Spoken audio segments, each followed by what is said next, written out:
je ne dis pas que Samba Ndiaye xam-xam ak yooyu Samba Ndiaye lu mu am ci xam-xam am na ñoo xamante ni ñu ngi woon ci projet bi depuis le début di ci xeex. am nañ xam-xam bu ni mel wala bu ko raw. Samba Ndiaye s'est engagé dans la coalition Diomaye président. et d'ailleurs dinaa ci ñëw yow sax ci yi ñuy wax. man xam naa loolu sur proposition du premier ministre xam naa loolu Samba Ndiaye ci Diomaye président bi la loolu xam naa ko de.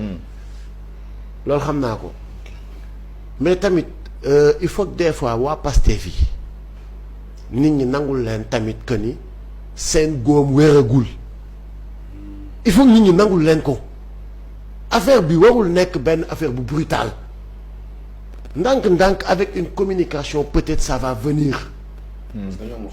man l'État n'attend pas mon frère. l'État non ñu déroulé. oui Aliou juróomi at la non dama ko doon yokk. waaw juróomi at la quoi dañuy déroulé waa ji il faut mu. non maa ngi ñëw Aliou xam nga am na loo xamante ni bu ñu fa tollee man fi mu ne nii xam lan laa gis.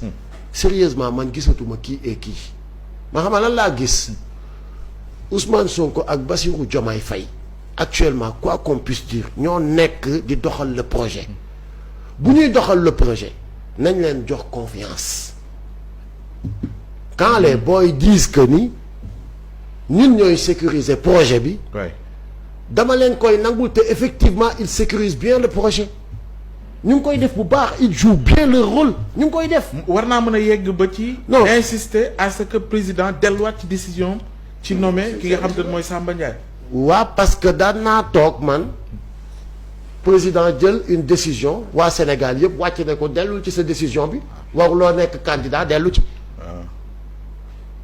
donc moo tax dama ne dama ciy taxawaayu nu maandu ñu wax rek wax joo xamante ni c'est pour un climat Sénégal boo xamante